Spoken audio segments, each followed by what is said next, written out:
Good morning and a very warm welcome indeed to the 5th COVID-19 employee webinar, What to Do This Week. It's a little bit like Groundhog Day because apparently last week I also welcomed you to the 5th one. So it just goes to show that none of us literally know what day it is. Hello to all our regulars, lovely to see you all again, and welcome to what also looks like quite a good number of new viewers. For those of you who don't know me, I'm Elizabeth Smith. I'm the Director of Research at BFI. And we have been producing HR risk management conferences and training since 1996, which makes me quite old, including pandemic planning events, which means obviously we have not only a wealth of experience, but also a great network of experts for you to hear from today. So please make sure you ask lots of questions and get the most out of your experience today. There is a blue chat button on the right-hand side of your screen, which will open communications. So if questions occur to you as we go along, do post them, and we will be addressing those in the panel discussion at the end of the presentations. There are also slides and handouts for each session available to download, and it should be fairly obvious where they are under the handout button, but any problems, please put a note in chat and we will get back to you and let you know how to access those. The recording will be available immediately afterwards today, and there will be 4 presentations followed by a Q&A. Please fill in the questionnaire which appears at the end of today's webinar to make sure that we do continue to address the challenges that you want us to look at. So today we will be looking at workforce planning. We will have some tips to maximize your employee relationships and make sure that you're not storing up problems down the line. And in a week where 70% of journalists didn't think the media were doing a good job, we'll look at where you should be going to get your information. Our first speaker today is Derek Luckhurst, who is the Training and Development Director at IPA. He has an extensive career in employee relations, and he wrote A Practitioner's Guide to Sustaining Industrial Partnership.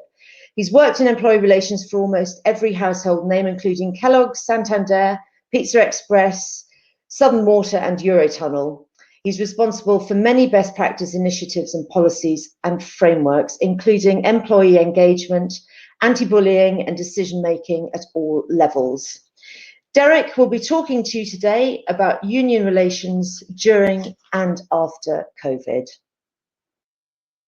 Hello, my name is Derek Luckhurst. I'm the Training and Development Director of the IPA, which stands for the Involvement and Participation Association. I've been here for 20 years in the capacity as Training and Development Director, and for 20 years before that I worked for Legal & General.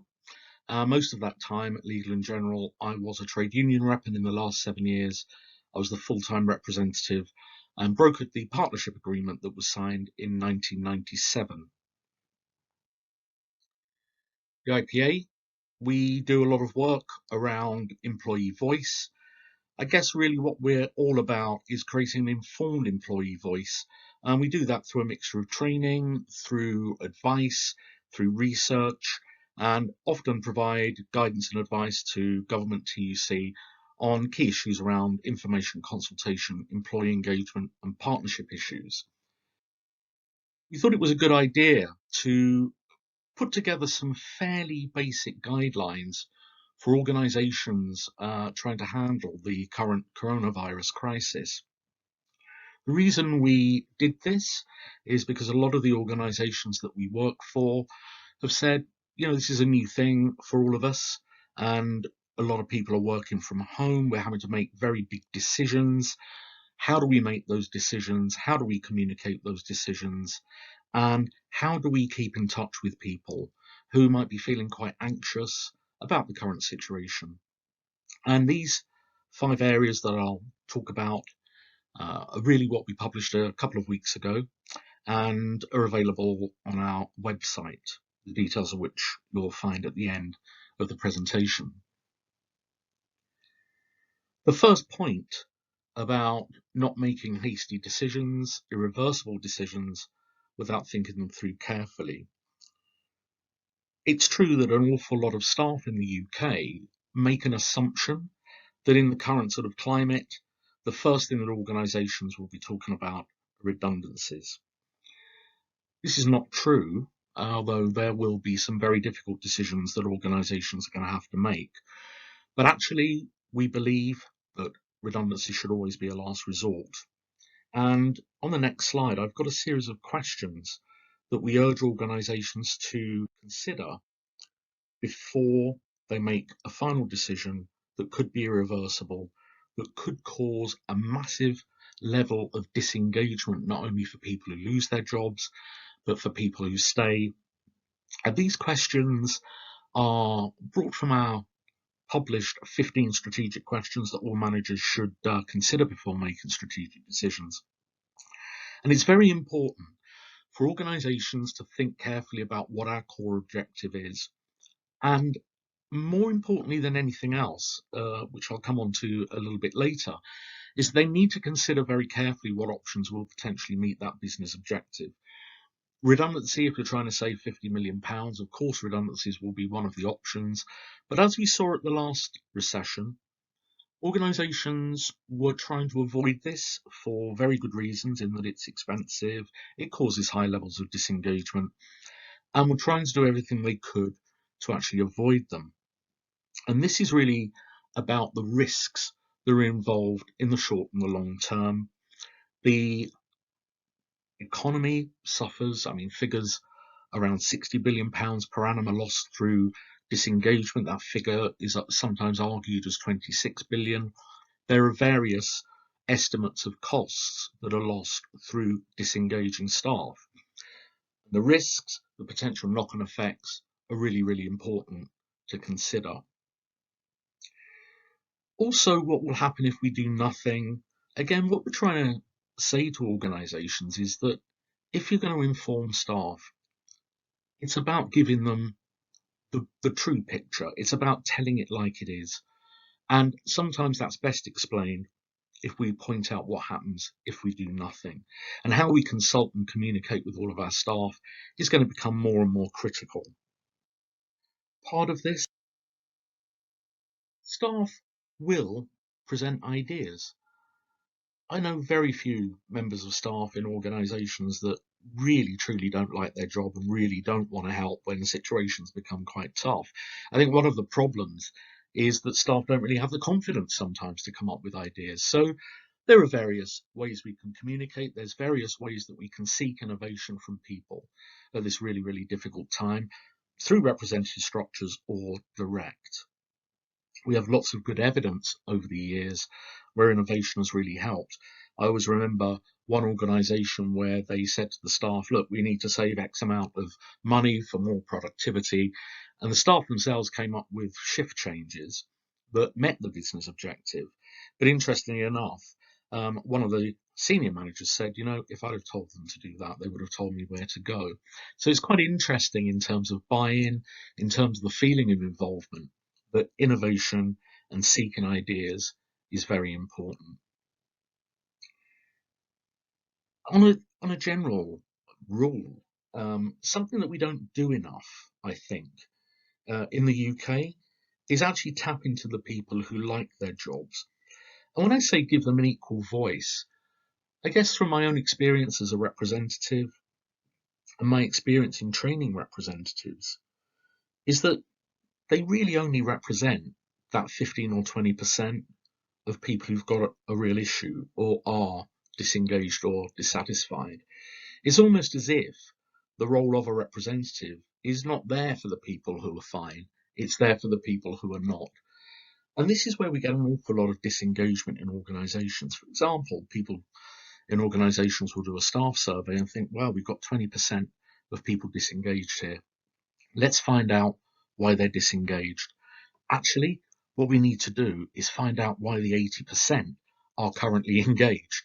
Because if you give too much of a voice to the people who've got a problem, the people without a problem will start to think, well, the only way you get anything done here or get noticed is to shout or complain about it. I've heard this so many times.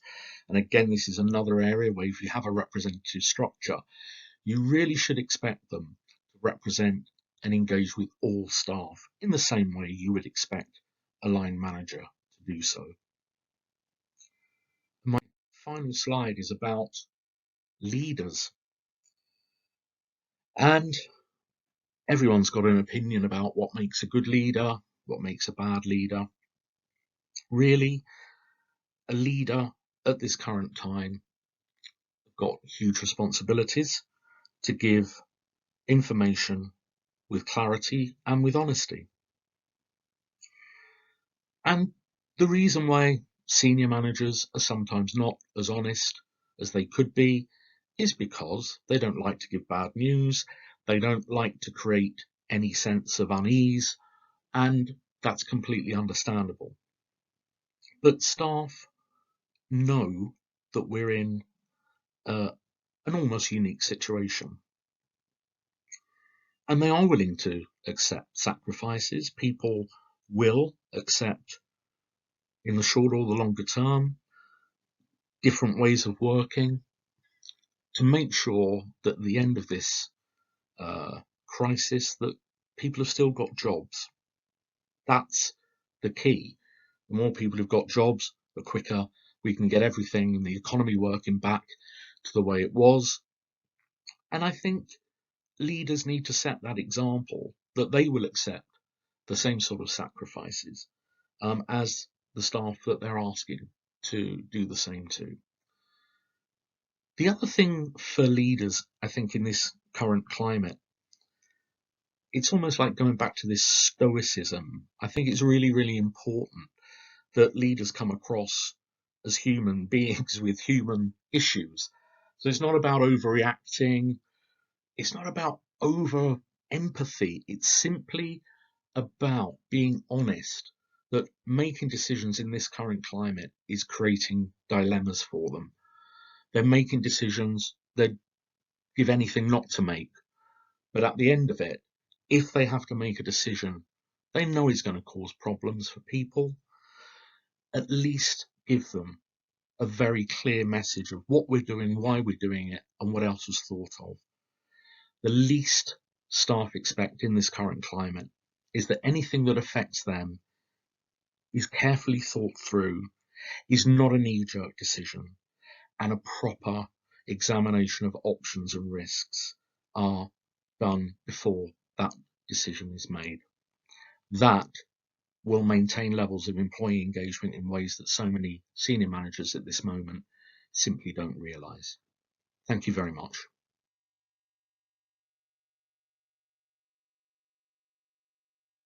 Thank you very much indeed to you, Derek. Some good practical tips there, and don't forget to upload your questions for Derek now on the Q&A section. I have put a poll up for you.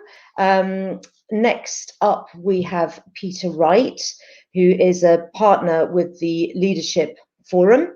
Peter has held leading roles in HR for a wide range of global companies, including Estee Lauder, Allied Domecq, and Unilever. He's an expert in crisis and business transformation, and he has some extraordinary hands-on experience and how companies have reacted to and recovered from such crises as 9/11, the Texas oil refinery explosion, and the 2008 financial crisis. Today, Peter is going to be looking at workforce planning and restructuring. Hello everyone, my name is Peter Wright and I'm a partner with a small Anglo-American consultancy called Leadership Forum. There is an irony to me being asked to speak to you today about strategic workforce planning in roughly 10 minutes. About this time last year I spoke at a BFI conference on the same subject and was given an hour in which to speak. So needless to say, this morning is going to be the speed dial version. That said, you may have noticed that Elizabeth and her team have kindly left you with the slides from last year's presentation. Obviously, any presentation without the commentary is a little limited. So at the end of this, if you're interested in learning more about it, BFI have my contact details. I'm very happy on a person-by-person basis to explain it in more detail if that will help you. The other thing by way of introduction is to point out that aside from studying this subject for about 30 years, I have real practical knowledge of this. For about 12 years, I seem to find myself in kind of one crisis after another. So started when I was a senior executive in Estee Lauder and in 9/11. I then joined BP 4 years later, about 3 weeks after they blew up an oil refinery in Texas. And then 3 years later, I joined AIG just months before it imploded, contributing significantly to the 2008 financial crisis. In fact, at one point, my friends used to ring me up and ask me where I was going next so they could sell their shares before I arrived. But obviously, what I'm going to try and convey today, if possible, is that more pragmatic element of what you're going to need to think about, given that I've been there before. In the short term, you're going to be faced with a myriad of issues. You probably already are. The state of mind of employees when they come back. What are you going to do with this year's performance management system? How are you going to handle bonuses, if indeed there are going to be any bonuses, and so on. And the problem you'll face is that clearly you'll get swamped with what's important and what's urgent. But at some point you need to break out of that and move to a longer term framework that's going to help your CEO sort this problem out. And strategic workforce planning, as it says on this slide, is essentially an analytical and forecasting process. It's linked to the business strategy. That's a point I'll keep coming back to. And is usually a 1 to 5 year perspective. Most of the clients we work with, they usually do the 3 years. The important thing about it is it's headed up by the HR function, but it is not exclusively an HR activity. In other words, this is not a number crunching exercise. It's not about saying, we have 10,000 employees today, we need to get to 12,000. How are we going to do that? This has to be an integrated business approach with HR in the lead. And the best way of thinking about it is if you've ever had to produce a document because a company was taking yours over in an M&A context, or indeed you've asked for a document from a company you might have been taking over, cast your mind back to how thick and detailed that document was. That's what your first strategic workforce plan should look like. It is hard work, I make no bones about that, but once you've done it once, clearly the beauty of it is that from then on you're only updating it, so it becomes significantly easier. Even before you get to the strategic workforce planning process, the key step that most people miss out is to ask all the right questions in the first place. So this is a list. It's by no means comprehensive, but it has some important questions in there. And for all that you will be tempted to dive straight into action, I would commend to you that you take time with your senior colleagues to sit down and ask yourself these questions. Because if you're going to create a framework for managing this going forward, it's absolutely imperative that you understand not only where you are today, but how you got there. And this is quite an interesting exercise for people because clearly it will expose to some degree vulnerabilities. You will have done some things well. You will, quite frankly, have done some things not quite so well. And it's important that people have the opportunity to talk about that so that you fully understand where you start from in trying to work out a plan. The last bullet point is obviously also important. All the bullet points above that are essentially inward-looking questions. But don't forget the fact that whatever situation you're in, all your stakeholders, namely your customers, your clients, your suppliers, your competitors, their situations may well have changed, irrespective of what your situation is. So moving on to the process, and this is the only technical slide I will show you. This is a very simple explanation of it. But essentially, back to the point I made earlier, your first task is to assess the current workforce in every sense possible and in the context of your business strategy. Then you need to sit down and have conversations about what is your workforce going to look like. And I can tell you from experience, by the way, that certain things will probably happen the moment you get back to work, which you will not expect. So some of you, for instance, will have done a succession planning exercise in January of this year. I will guarantee you one of two or even three things will happen. First of all, some of your senior leaders will leave. They will take one hard look at what your company is faced for the next 2 to 3 years, and they will decide that their career is better served by being in calmer waters. Some of the leaders you have great hope in will not necessarily leave, will do a passable impression of a deer in the headlights. And thankfully, the third thing that's likely to happen is that certain people will come through in a very unassuming way and step up and play a role that you never dreamed that they were capable of.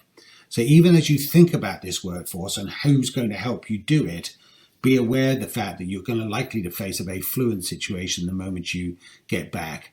And to that point, I would commend you to think about, as you think about the leadership team that's going to do this, try and involve as many people as possible. The idea that 6, 7, or 8 people at the top of the organization are going to completely redesign your future is probably not the most helpful way of looking at this. So whatever your culture is, whatever your leadership style is, try and encourage the people who are involved in this to broaden the involvement as far as possible. Okay. The other thing I would say is be very clear about what you conclude as a result of your analysis.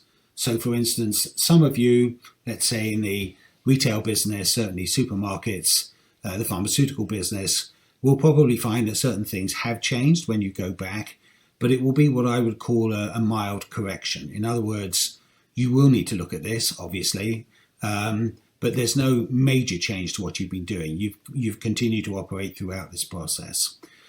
Some of you will be in what we call the rupture phase. In other words, if you take something like the holiday industry, there will be parts of the holiday industry that will probably bounce back, in a fairly healthy way and fairly quickly. But, I would surmise, for instance, that if you're in the cruise liner industry, that may not be the case. So as you look at industries, what you may find is that most of your industry is fine, or most of your company is fine. There may be elements that are not. And then depending on where you work, what you're going to find is clearly there are some companies that are going to go through a fundamental reset. So if you're in the airline industry, if you're in the car industry, even funnily enough in the medical industry, I think, although our hospital workers have been true heroes in this process, how hospitals in the collective have dealt with this will come under a great deal of scrutiny. So it's important that you sit and take the time to understand what gaps are you trying to fill based on what you believe you're going to have to do as a business. And then clearly the last step in this is actually to develop the strategy to address those gaps. And that then becomes an ongoing process which you roll over at the end of every year. So you've constantly got a 3-year strategy and a 1-year operational plan. So last but not least, in this speed dial version, every company will face a unique challenge, okay? Industry best solutions are not going to help you. If your email is anything like mine, you will already have been flooded with people who have extraordinary insight, a whole set of competencies nobody's ever thought of, leadership insights and so on. They are not going to help you. Whatever company you are in, the challenge you face will be unique to you. And only the people in your organization are going to be able to help you get out of that. Okay. The second thing is any plan of action is likely to take months, possibly years. BP, it took about 2.5 years after the Texas oil refinery explosion. In AIG, it was nearer 3 years. Even 9/11 was actually about 9 months before we got ourselves properly organized. So you need to enter into this with a frame of mind that says this is going to take time. And therefore, one of the positives of taking a little bit of time at the beginning is not to rush into this and then find you've already made mistakes. And last but not least, critical to those of you who are in the HR function, you need to take the lead, but this has to be a business solution. And frankly, if you've never done this before, you should seek advice as to how to go about it. You don't have to hire someone like me, but I know other people that can do this. But if you don't have that expertise, don't try and fudge it. This is absolutely imperative that you get it right if your business is going to survive into the long term. So take your time to do the analysis. That's it. Thank you very much indeed for listening. Back to you, Elizabeth. Thank you very much indeed, Peter. Some extraordinary experience there for all of us to learn from, I think. So do make sure you send some questions in for Peter on the Q&A. I'm assuming that everybody can see the chat, which also includes the question and answer session, the polls and the handouts. So if I'm teaching my granny to suck eggs here, please forgive me. The handouts are available to download as we go along. we're all getting used to this new technology. So that's where they are. If you have any problems, please let us know in the chat and we will do our best to help you. And we're going to go over now to Mark Harris, who is the lead crisis consultant with Blindside. Mark's got over a quarter of a century of experience in international crisis and communications management. After leaving the British Army, he worked at the forefront of crisis management, from identification, prevention, training, response, and recovery to a wide range of disasters. We have worked together since the SARS outbreak and avian flu pandemics, looking at preparedness and responses. So he has lots of relevant experience and expertise. Today, Mark is going to give you the checklist for trusted media sources. Where's your information coming from and how to share it with your employees? Hello, in week 5 now of the lockdown and another BFI webinar, and this is Blindside's take on what to do this week. And one of the things you shouldn't do this week, as we saw with a family from Romford, is not try and drive down to Brighton because you're bored and fancy some fresh air, or else the police will pull you over in Clackett Lane service station. So what are we thinking that you should be doing this week? First of all, looking to your resilience then.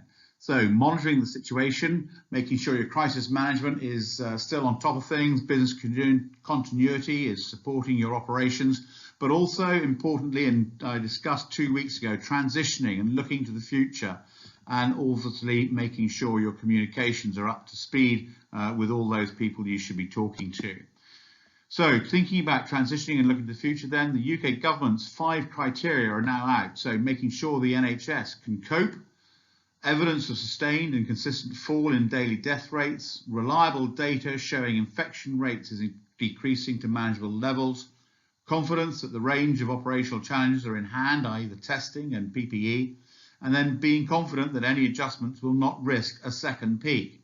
So we have those criteria now that we can make sure our future planning teams have got to look to the future and break out of this when we can relax with the government directives.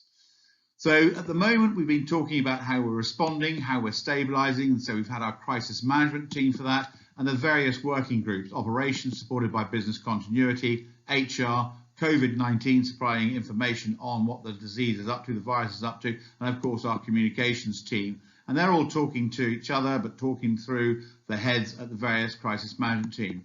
But 2 weeks ago, we talked about establishing the future planning team, and it is here that we want the focus for this session.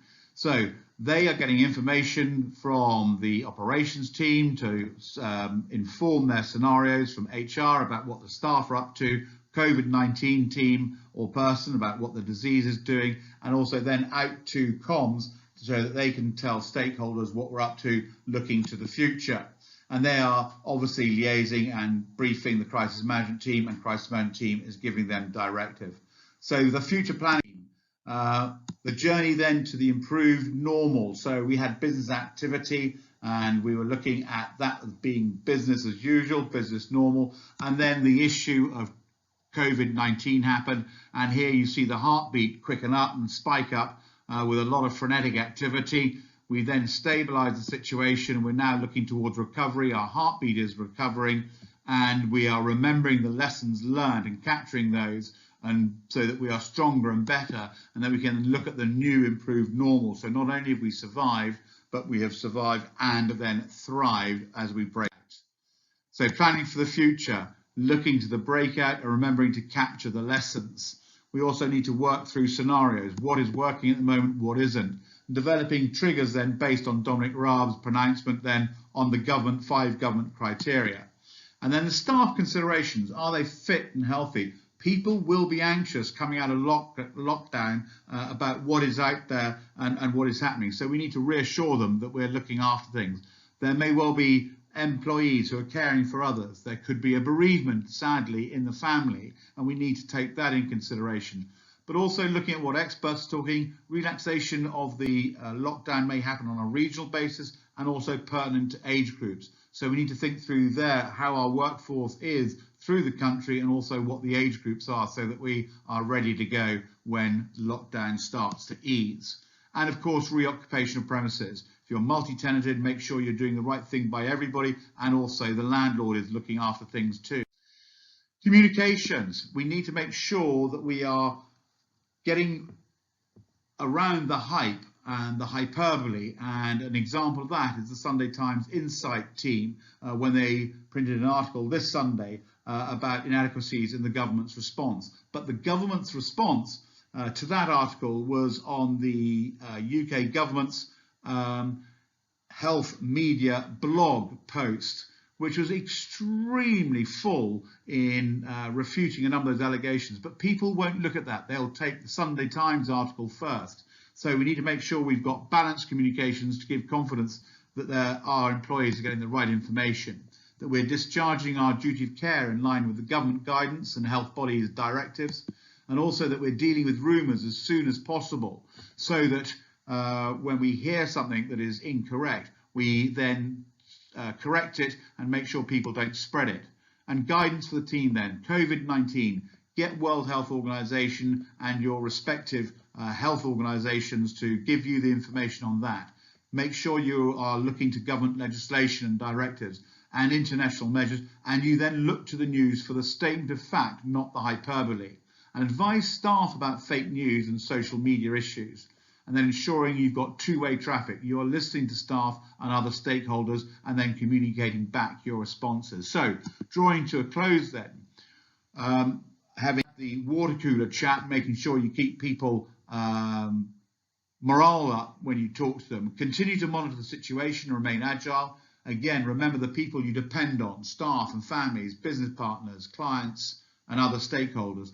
Champion the forward planning team and develop the future vision, and ensure that you communicate that vision for the future and then get feedback on it and incorporate that feedback in. And if there are issues, then know who you should talk to. And lastly, if you're looking to the Scrabble on the right hand side, I'm not sure stay at home is actually a triple word score. Over to you, Elizabeth. Thank you very much indeed, Mark. Great presentation, as always, very practical and a good timely reminder for all of us to look beyond the rumour and speculation in the press.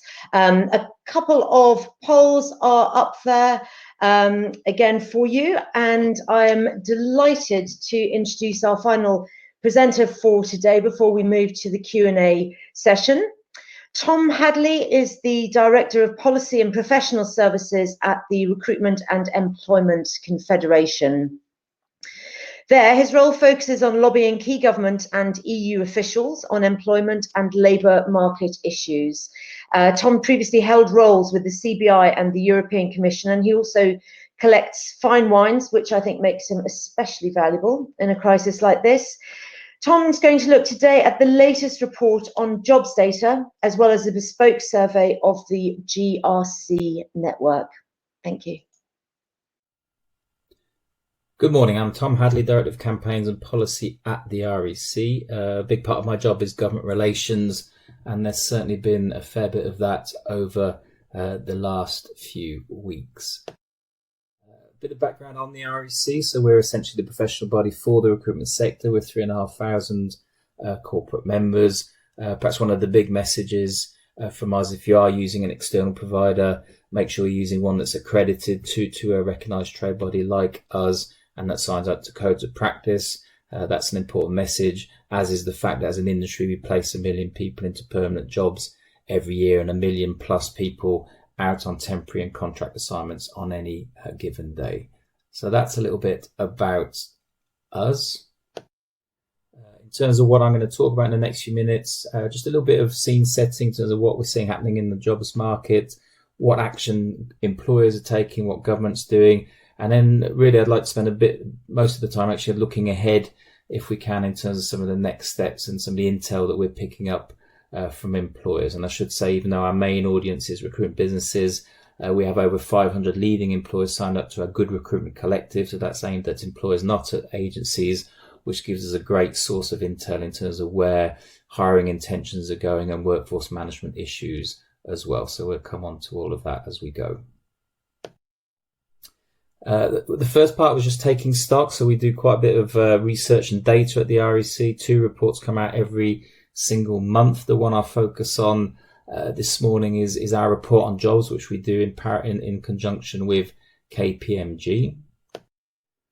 The data will not be a surprise, but this is the first lot of data that's appeared since the crisis. And again, both permanent and temporary placements severely affected.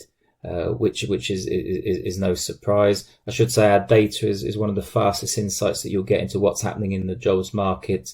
So every month we're asking recruiters how many placements they made by sector, by region. Keep an eye on the website if you want more details on this, but it does give quite a good insight into what's happening out there, and the Bank of England use it because of the sheer speed that we're able to collect that data. So recruitment activity is impacted. Demand for staff has fallen for the first time since 2009, except in a few sectors. So healthcare is one, blue collar sectors as well. Engineering has held up in some parts. One of the challenges in areas like the food sector has been finding enough staff to meet demand. And that's where we've seen some real good stories of employers, of recruitment businesses working together to try and help people transition into sectors where there is a massive need at the current time, healthcare being one, but also the food sector. But across the board, demand, as you will expect, has been severely impacted as well. And also the impact on pay. So that's the other thing that we track through the report on jobs survey. What are pay levels doing? What are starting salaries doing? I think with all of this data, it might seem perhaps a little bit superfluous at this current time. Everybody's sort of battling for survival, etc. But we're starting to see some real signs of employers getting their heads up, looking ahead about what might happen when the lockdown is actually partly relaxed. How can we retain staff, of course, but there will be staff we'll need to bring in to seize new opportunities. So starting to have a look at the data and things like pay, which are important. So when we do start to hire again, are we positioning our starting salaries at the right level? Will starting salaries be affected post-crisis? Possibly. So again, having that sort of intel in terms of how starting salaries are performing will be something we can hopefully help you with moving forward. So that was just a quick run through the data. Happy to take questions on that when we have the Q&A session. Second section is about action, what are policymakers doing and how are employers dealing with the crisis. So just a couple of slides here I thought I'd mention. In terms of the policy response, so we have welcomed quite a bit of the government's activities around the furloughing scheme, around the loans, etc. The big challenge is obviously making sure it delivers in practice and delivers quickly. So there's a real need for speed. A lot of businesses are hurting, and that need to have things delivered at pace has been one of our core messages to government. There has been a recognition for the important role of freelancers, self-employed contractors, agency workers, which again perhaps wouldn't happen a few years ago. So recognition that in our jobs market, people aren't just working permanent full-time. A lot of people do a great job as freelancers, as temporary workers, and the need to protect them and look after them as well is something that we called for and have welcomed to a large extent. There's quite a few areas where we do need clarity. I put that on the bullet, on the bottom bullet there. So, and that's part of our job, is to try and see clarity on things like the Cabinet Office scheme for in the public sector, whether agency workers accrue holiday whilst they're furloughed. Our interpretation is no, they don't, but it does add costs for agencies if that were to be the case, because then, and that might act as a disincentive for actually furloughing some of the agency workers as well as the permanent staff on your book. So all these are big topics, but overall, the response to government's action has been relatively positive, I'd say, from the business community. It's worth looking back, actually, because I know since we last spoke at a BFI event, quite a few things have changed. It seems like ages ago, but the budget did make some announcements which are very relevant. We still get a few questions saying, hey, what's happening with the IR35 change? That's been put on hold, which we welcome and is something we've called for. So overall, a lot of the experts were quite pleased with the Chancellor's budget, and a lot of things have moved on since then, but it's good to remind ourselves that a few things had already been nailed down in that budget, which is positive. The other message to take forward is that the government, in our view, is in listening mode. So if you've got new ideas, suggestions about what they can do to help, to protect jobs, which is our big mission, do feed that into the Q&A or to the BFI colleagues, and we'll take that forward in our regular discussions with different government departments. So overall, the response from business relatively positive in terms of government action, even though the need for speed is something that will continue to impress on government. And the final section, which is now just the looking ahead piece. So what are the priorities that are starting to emerge, and how do we expect them to evolve over the coming weeks? And again, this will be useful to flesh out in the Q&A session afterwards. One of the things that we know is the sectoral variations are huge. So I mentioned the food sector, where the demand is massive. We need 80,000 people to go into the fields in May and June. So how are we going to find that staff? That becomes a big priority for us. Some sectors massively impacted, like hospitality, like retail. So we do recognise those sectoral variations, but also some regional ones. And regions, devolved nations, there will be a slightly different impact. And these are just some pieces of work that we put out just before the crisis hit, but I think will be very relevant when we start to look at the comeback trail. So as well as looking at national responses, what's happening in devolved nations, if you're active in those countries, in those nations, but also in your own region. And we've been doing quite a lot of work with local enterprise partnerships, with regional chambers of commerce. And I think when we look at the comeback trail, engaging peer-to-peer on a local and regional level will be a big part of the agenda. We've also done some work with LinkedIn. So one of their reports is at the bottom there, looking at emerging skills patterns in different regions, which I think will be a trend that will continue irrespective of some of the disruption that we've seen during the time of crisis. So yes, some sectors will take a while to bounce back, but in others, there will be an ongoing need for staff. And again, some of that research we've done, we're happy to share with you going forward. Part of the way forward for us as well is tapping into networks to plan ahead. So some of the sectoral bodies, so if you're public sector, whether it's NHS, there's lots of other sectoral bodies that I'm sure you're members of. The CBI we work closely with as well. So that idea of partnering up with peers is a big part of it. With government, the REC has a formal partnership agreement with the Department for Work and Pensions. We're keen to plug into that if you've got ideas about other things that we could do differently.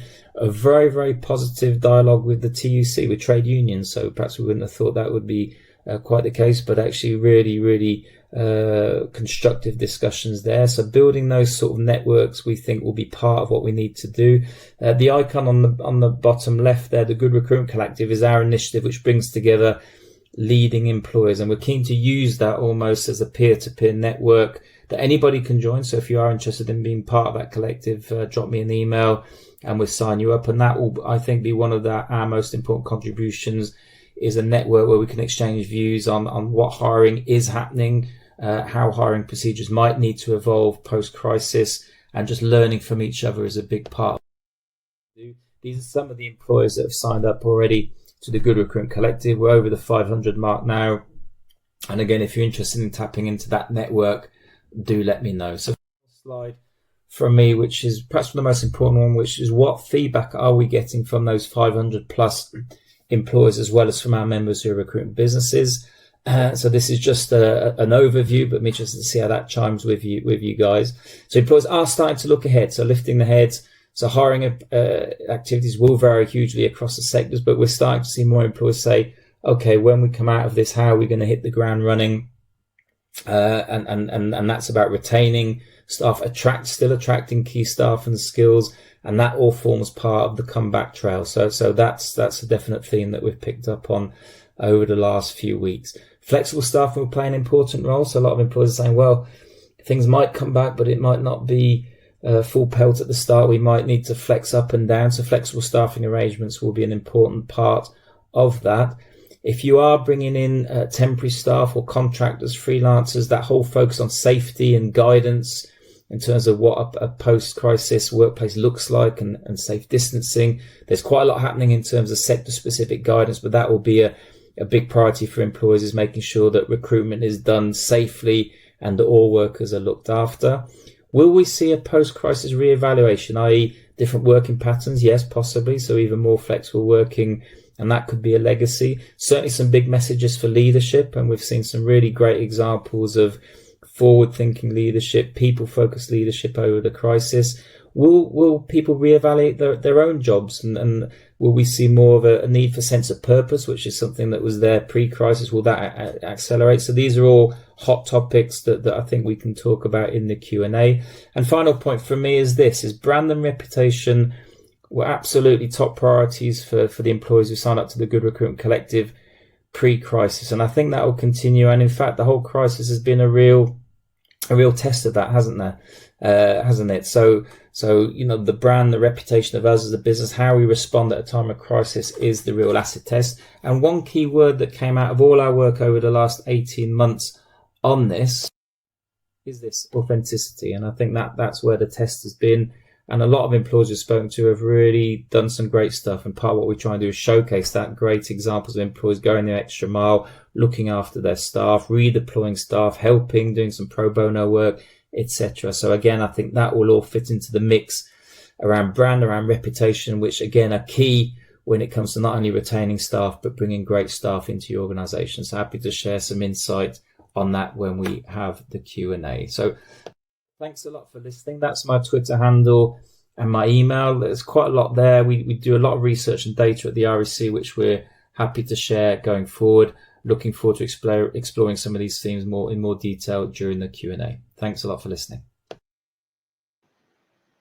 And thank you, Tom. Thank you very much indeed. Some excellent and practical points there for employers to think about. I put a final poll up on the screen, and before we go into this week's Q&A, just to let you know that next week we're going to be looking at PPE and testing. So what will employers have to do and prepare for?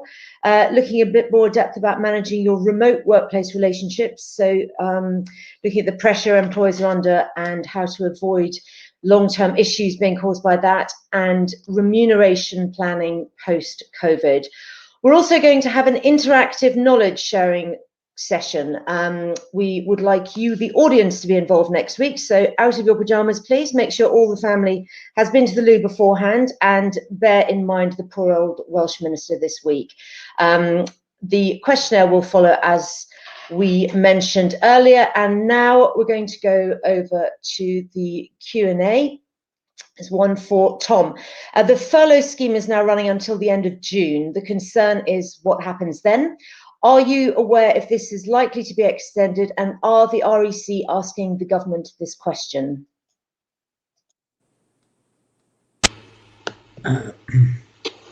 Yes, I think that's very topical. I think the game has almost changed to some extent since yesterday evening. What we heard there was rumours about how long this might go on for. We've already had calls this morning from members in our hospitality group who are very concerned, and I think what we might see, unfortunately, is if the scheme isn't extended, some redundancies. People will have to make decisions, in particular in some of those sectors that are worst effective. We will continue to push for it to be extended if it needs to be. So right from the outset, our message was about protecting jobs. Pre-crisis, let's not forget what was the biggest challenge for employers across all sectors. It was finding the staff that they need to compete and grow. So anything where you can keep those staff with you is going to be a positive. So that's certainly something that we'll take forward. And if colleagues have got any messages you want us to take forward in our almost daily conversations with government, we're keen to do that. So yes, extending that is something that's definitely on our radar. Excellent. I have a question here for Mark now. Interesting example response structure. How realistic is that for most organisations? In ours, this is a question from Dickie Donovan. In ours, those teams would all consist of the same people. Then yes, I mean, I can understand that there are going to be various sizes of organisations on webinars such as this, and what I think is important where you have a small management team is that you maintain the title of the working groups, even though people may well be double or triple hatted, because that helps with the discipline of actually managing that meeting with the outcomes that you want from that meeting. So if it is an HR working group, but there may well be similar people in it from across the organisation, then you still have it as the HR meeting, and then you then move on to the next thing. And there may well be people who are in the crisis management team who are then heading up the work group. So yes, there will be double and triple-hatted individuals on those working groups, but in those cases, please try to maintain the working group title and function, and then that will keep the discipline so you get the outcomes that you want for the overall business solution to ensure your resilience is in place and is functioning. I hope that helps. Lovely, thank you. A question for Peter now on restructuring. If necessary, can we start redundancies during furlough? So do consultations count as work? And can kicking the process off during furlough suggest that we aren't taking reasonable steps to prevent redundancies, with furlough being one? So do we need to exhaust this first before considering redundancies? My apologies, Elizabeth, but I don't actually feel qualified to answer this. There may be someone else on the panel that can. I think there are a number of sort of quasi-legal arguments and discussions here, which, we're going to have to go through. But this is one that I wouldn't feel comfortable in giving advice on in terms of what you can and cannot do at the moment. Well, thank you for your honesty, Peter. I'm certainly not prepared to answer it either. We can pass that forward to one of the many legal experts who've been on the webinar previously. So we'll make sure we get that question answered for you, and we will publish it next week. Peter, you haven't got off the hook just yet. HR's under massive pressure to make radical cuts to the workforce from board level.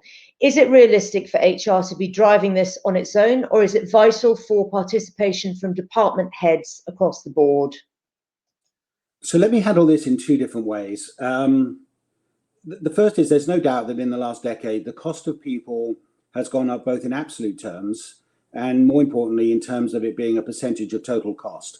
So if you look at things like banking and insurance, the cost of people as a percentage of their total cost is up at around about 80%. It's obviously not quite the case in manufacturing and airlines and the like, because they have major capital investment in other things. So first of all, we have to recognize there is pressure on the people aspect. But I would say, without fear of contradiction, there's not a single company in the history of mankind that ever cost cut itself to success. So whilst I don't for one moment doubt there will be pressure, think this through logically. If you're now under pressure to take out 10 to 25% of your workforce, either you were overmanned by 10 to 25% in the first place, in which case the good news is you're now going to be at the level you should have been in the first place, or essentially you're going to take out 10 to 25% of your capability to grow the top line. That would, of course, be made even more ironic if you then hire a bunch of expensive consultants to come in and help you, having taken that 25% out. So strategic workforce planning is absolutely critical, in my view, statement of fact.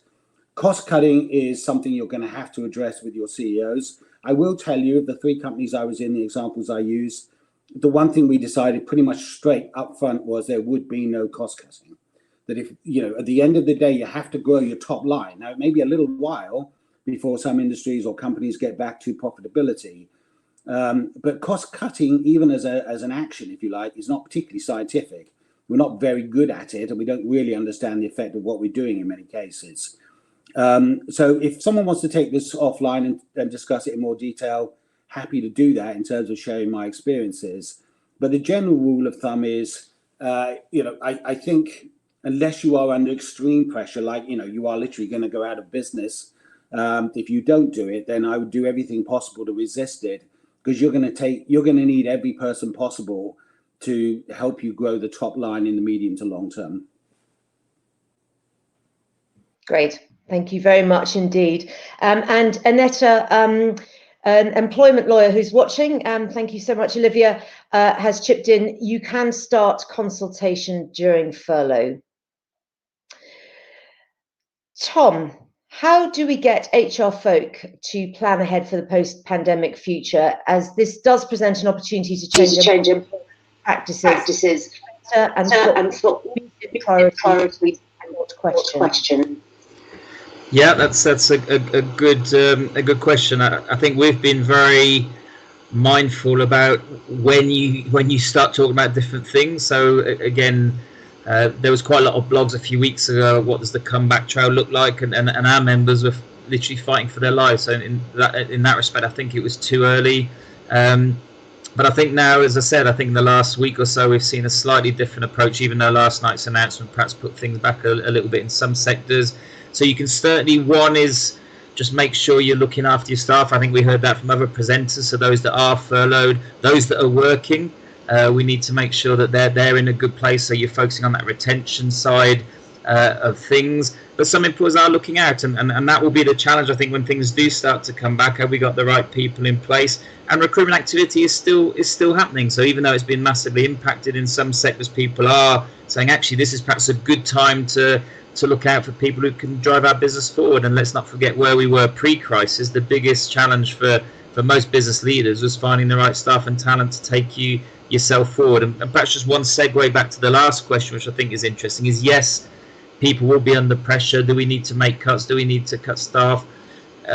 Yeah, that will happen. But one thing to bear in mind, the biggest source of mental health challenges in the workplace is the lack of staff around you. So when employers who've signed up to the Good Recruitment Collective have gone away and really analysed workplace stress, a lot of it comes back to that basic thing, is there's just not enough people in our business to make my job doable. And I think people need to be aware of that. It's not just about providing a service, it's about that sustainability. And if people are genuine about addressing employee well-being, some of it comes down to having enough people in the workplace to make that job doable. Tom, I hope that answered your question. Mark, a question regarding communications here. Do you have any advice on dealing with the news around COVID-related deaths within the business? How best to communicate to and support upset colleagues who are obviously worried as and when colleagues pass away? Yes, no, I mean, I think it's very, very important that people don't hear it in an uncontrolled fashion and that it doesn't become a rumor or something running around on social media. So again, it comes down to the crisis management team developing with the comms team a suitable announcement to be made through department heads, then down out to the teams, but also part of that analysis, perhaps in that department or that in that team, is who actually, you know, were the best of friends with this individual, etc., and then make sure you're reaching out to them one-to-one in a timely manner to make sure they're all right, and through occupational health experts, etc., and you know, and psychologists, you know, ask for what else can we be doing in these slightly strange times whereby we are remote working to assist, and of course, as an organisation, reaching out to the family of the bereaved and making sure you're doing as much as you can by them too.